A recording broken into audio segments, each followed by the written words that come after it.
Hello everybody and welcome back after the short break we had of Dark Mewtwo vs Mauser.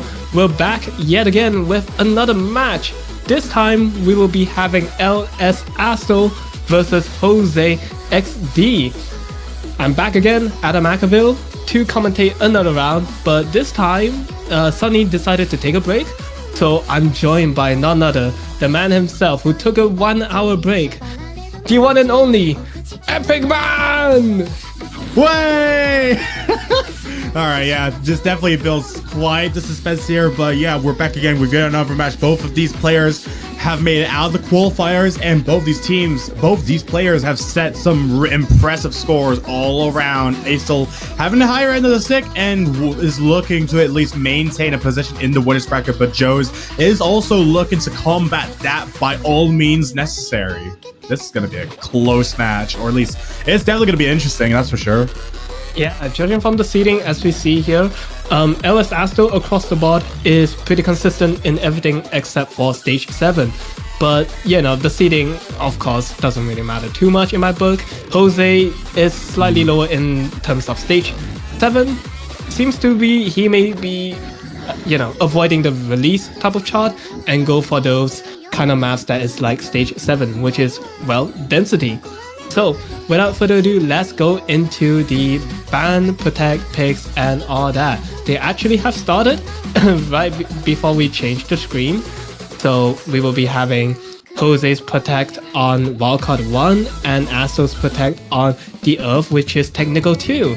The bans is coordination 1 and wildcard 3 from both Jose and Astal. And the first choice will be wildcard 2 from Jose. Like I said earlier, he may be going with the style of maps that is similar to stage 7 or mixing it up. We'll see. But first pick nonetheless is gonna be from Jose, choosing wildcard, one of the wildcard. Yeah, definitely quite an interesting map to start off with. This is kind of, honestly, I don't think I've really seen this map actually being played out in so many matches right now, and just the fact that this is being thrown out as like the first pick that starts the whole match off is honestly really interesting. And especially with this one being Joe's pick, this definitely makes a little sense because this one is definitely probably one of arguably the most technical maps that we have, both technical in the song itself and then technical in the map as a whole. So definitely adds to the salt here while we're going to just about get onto the map as we wait for the client to line up. Yeah, now, like you mentioned, not many people decided to choose this map. I can understand why, since this song itself does have some polyrhythmic changes in the BPM. That and Rule Blazing has added a ton of 1/8 short long notes in those tight releases that we are seeing here right now, mixed with longer release note. That's why most people is not choosing this map. It's easy to drop 200s against competent and really strong long note players to begin with.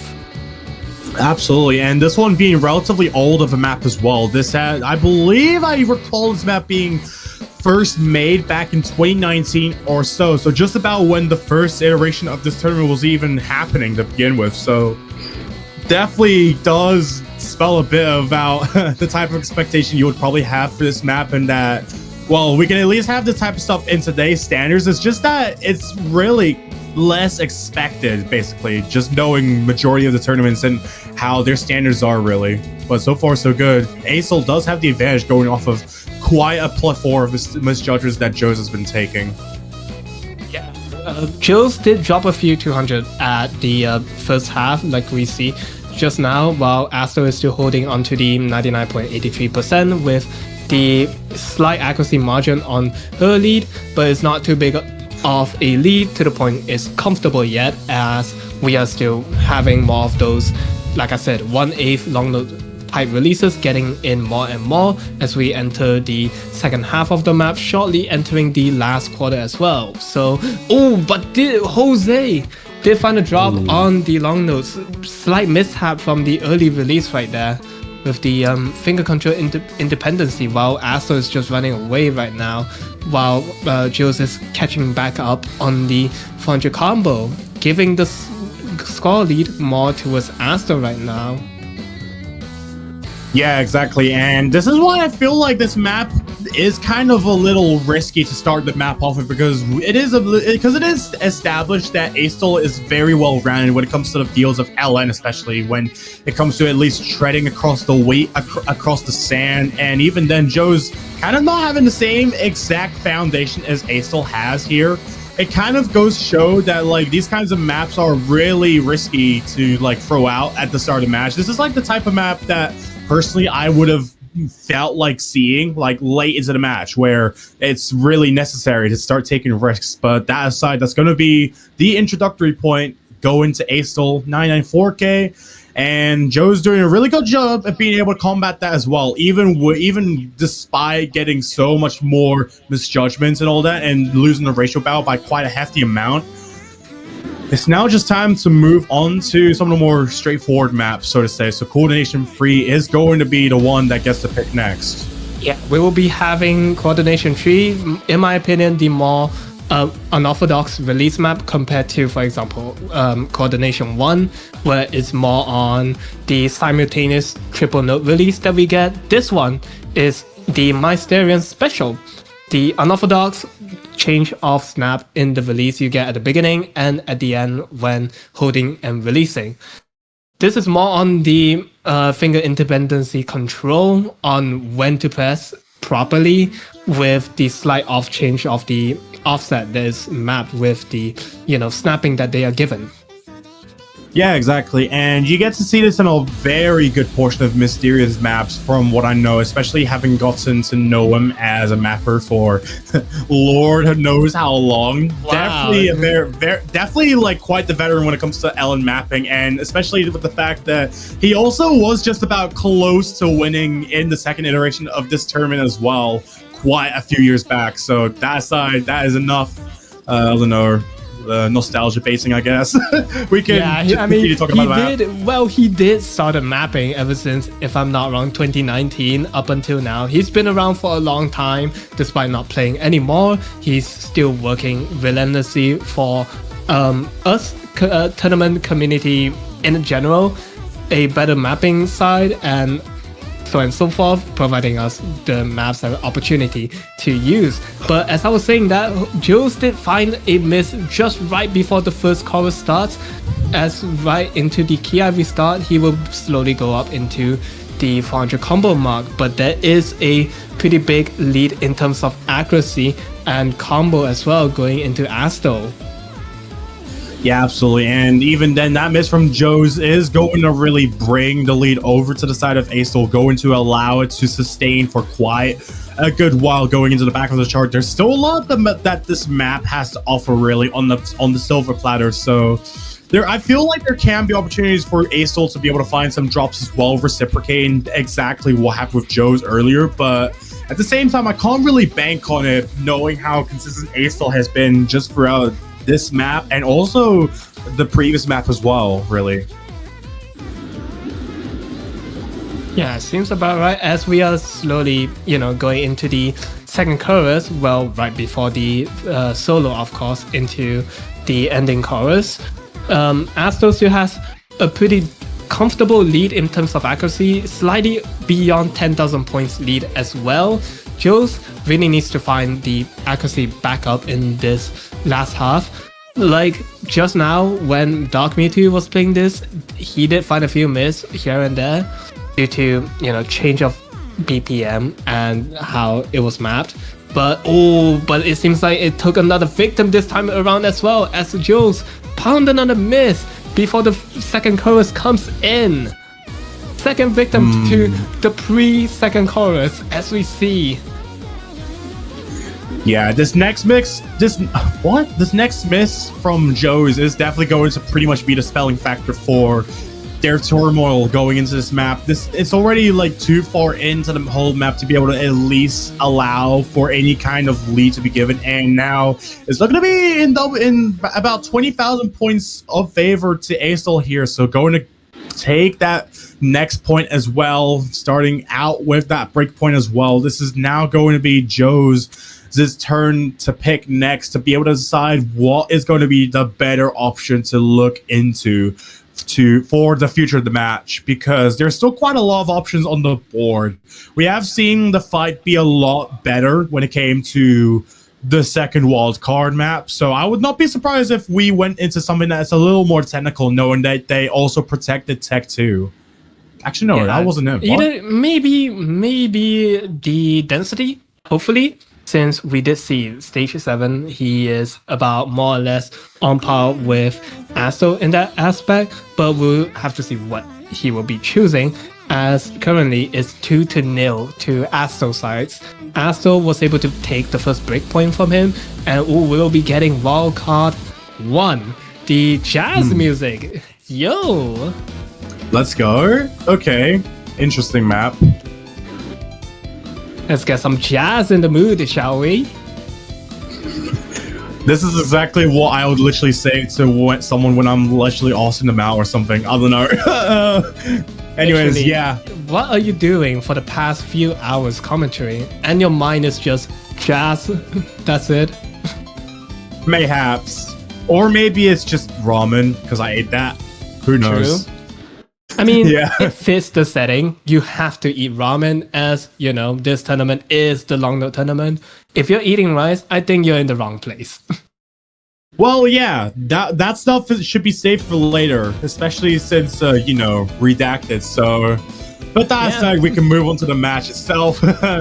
Both these players have sent out their good luck, have fun. It's now time to go through the map itself. Joe's starting off a little bit of a rough start in comparison to Astal here. That's going to put them quite a bit behind, only behind by a few hundred points, and especially then not being able to act a lot of these streams as well, but even then being able to recover that accuracy score is just about good enough for their measure. Yeah, and not to mention, this is also the start of the map. We just got over the 400 combo. As the map later gets later and later, we will be seeing more of a score lead or score close gap between the two players. As you know, as time goes on, accuracy can increase, accuracy can be decreased depending on the section you're playing. And right now, Astal is holding on to a pretty comfortable accuracy, 99.87% right now, while Joe's is falling behind just by a slight bit. But if he can find the accuracy back up, there's still a chance to catch back up to the likes of Astal's current accuracy. Yeah, absolutely. And especially as we can see here so far, Joe's has been doing a really good job being able to maintain the accuracy so far, not being able to catch out any misses just yet, which is just about the name of the game here. Just as long as you don't miss on anything in this map, then you should be fine. But even then, the consistency is another game that really plays into factor here, and it can really have an absolute effect and impact on the mental if it does not go in your way, in which so far it's really just in the edge of Astal here, getting the better end of the stick in comparison to Joe's, who's really just trying to tug at it right now, but unfortunately not having so many opportunities to be able to take it back, because Astal's just consistent. I mean, well, that was what I meant to say, but... still. Come on, like, can you drop some ag here and there? Come on. Anyway, 99.85% still from Astal. Joe's is still trying to catch back up. The important thing, triple jack, no one miss or drop any ag there.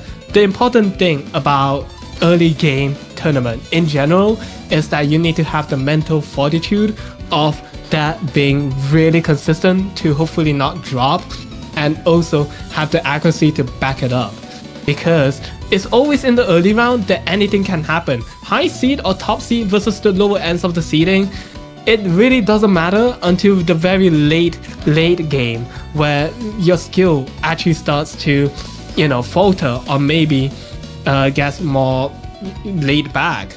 But as we see here, Astal just ran away with that, with almost a 995k on their board, almost a V1SS against Joe's 987k. Yeah, Joe's doing a really good job of being able to at least keep things close together, at least being able to prove their fighting chance, but even then, still no match for Astal here, who still wins off of a near V1SS score, and now we are going into what appears to be Astal's Protect, so that is going to be none other than the Earth. Wow, okay.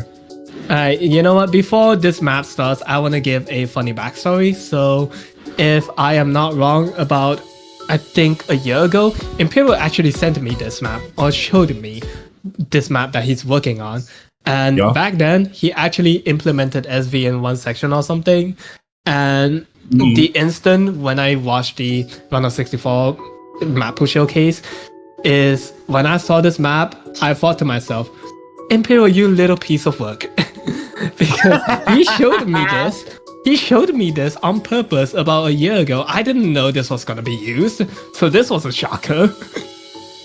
Yeah, I don't know. This tournament is really just unpredictable when it comes to what maps are exactly going to be used. I mean, you can probably take a gander that there's lots of maps to be used, namely probably some more famous ones, some classics, some modern classics as well from maybe last year or so, and also some pretty cool customs here and there that are waiting in store to be released, really, as we are going to be advancing for future weekends and stuff, you know? Honestly, what I can say in this map pool is that this has a mix of both the appeal to older gen players from 3 to 4 years ago when they actually played this kind of maps, and appeal to the newer gen players who has the customs and newer style map that is specifically made for this round specifically. It has both nostalgia on the old players and the comfort of those new players, you know? Yeah, exactly that. And I feel that it provides a really good balance just going into the Round of 64 map bracket because of the fact that it is the easiest map pool out of all the other ones you're going to see. So there's bound to be a lot of customs and also a lot of like classics that are present here. So, but that aside, going into this next section, we're going into the chorus of the song now, and so far, I think I accidentally hit my microphone intrusively. Astal still getting the better end of the stick right here, as I have been waffling about for non-stop ages, and now going into the final section, it's just these final graces still going to at least maintain the momentum accumulate upon these, and that is going to be it. The misjudges on Joe's are ultimately what costed it, and now there is a 15k score difference. E1 double S as well, under 200 perfects from Astal. Yeah, 199 perfects as well. Oh my goodness. On technical just shy 2 of is 200. no. On technical 2, which is this kind of whacked up snapping, it's just no. Come on. I mean, you can't even stop these players. That's the scary part. Like, you just see like the type of stuff that they're doing, and they're just gonna keep running away with it like there's no tomorrow. But that is going to bring us back into Joe's pick, but they are in quite a bad situation. Yeah, in a bad situation, we must not forget about the bangers. That is Uma Musume, the famous hit global release recently game called Uma Musume Pretty Derby. You can play both on mobile and Steam, and coincidentally will be our Density 3 pick. I don't know why, but what? I'm definitely not trying to make people play the game, you know, just saying they have good music, they have roguelike gameplay, and, you know, even the mappers, Faturaj, love the song that he mapped it for this tournament. Yeah. Bro, I don't know why, but I was literally just about to say, what you were saying literally gives, like, mad, this stream was sponsored by Raid Shadow Legends Energy, and I was literally about to lose it. Like, yeah, what's the point? I don't know. If they're gonna end the match, then they gotta do it on a high note at least, especially with this map specifically. There's a good reason why it's the Density 3 map. They gotta end it with a bang. With exactly. You know, I mean, I honestly didn't expect Uma Musume to pop off this hard on global release, since I have followed the JP game a little bit and the anime from a few years ago. So when the global release came out, I remembered, oh, I watched this anime before, but I didn't know the game itself was gonna blow up to basically everyone across the world, no matter their age or, you know, what their sort of game is like. It just appealed to almost everyone.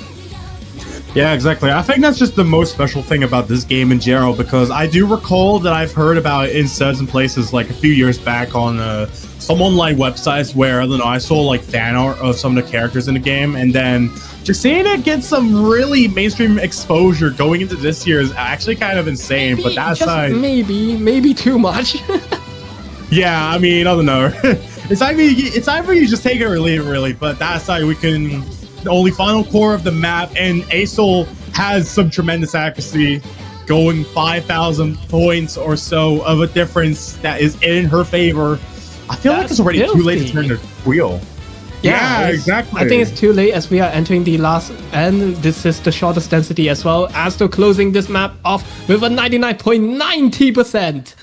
996k against Joe's 988k. Not a bad score from Joe's, if I do say so myself. I did play this map. He has a higher score than me. But goddamn, Astal, chill. Literally, bro, he's already dead. Stop it. Like... Yeah, but anyways, man. that aside, that is going to be it. 5-0 in Astal's name and 996k, almost 997k to top it off for this round. Before we proceed with the rest of the round of 64 matches, there's still so much more to lo and behold of. But now Astal going to be punching their ticket into the round of 32 bracket, well deservingly, and going to be knocking Joe's into that lower bracket, which is definitely going to be quite the danger, really. But that aside, Astal already has an opponent for the next round. It's actually going to be Seed 16 Stereotype, and then Joe's is going to be facing none other than the likes of Anthony as well, Seed 49. Very close seedings. Exactly. But you know, as we go into the next round of 32, like Epic Man said, the next round that Astal will be facing in the winner's bracket will be Salutation. And ignore the fact that Sans is dancing there with Nod. That will be actually our next match happening at 18 UTC. So about 1.5 hours from now, we will be having Nod versus Giselle happening. It's not Sans versus Giselle from Bleach. Please, it's not. It's the actual players, not the characters themselves. But yeah, we will be having that match next up. And for next week, Astal will be having a rough time since, as we all know, Stereotype, also known as Salutation, is a monster from South Korea. One of the best long-lived player in the country for them. So this is going to be a tough matchup for both parties, actually. Indeed, but that aside, we were meant to have a match that was going to be happening during the next hour, but that has been pushed to 5 UTC, which was going to be match 32. So that was going to be Machalote versus Max Delaney. So instead, we are going to be taking a bit of an 1.5 hour break before we jump back in with Nod versus Gazelle. So going to be a cool match to watch, and I guess that's pretty much all that I have to say for this match. This one was pretty short and sweet. We may as well just take that break. You know what I mean? Yeah, man. Especially you. You're gonna be commentating for another 1 hour, combining from what 3 hours you did earlier today, non-stop. Well, yeah, basically that. But it's fine. Trust me. It's the last one I have. I'll just leak that there. Yep. But yeah, that's it from me, Adam Ankerville. Signing out. Do you have any last closing words to say before we have our sweet break, Epic Man? Thank you for your amazing scores. Hop on Uma Musume. Exactly, but yeah, that's it. That's all I have to say. No more, no less. Alright, and that will be us commentators signing out. Goodbye, everyone. See you in 1.5 hours. Toodaloo.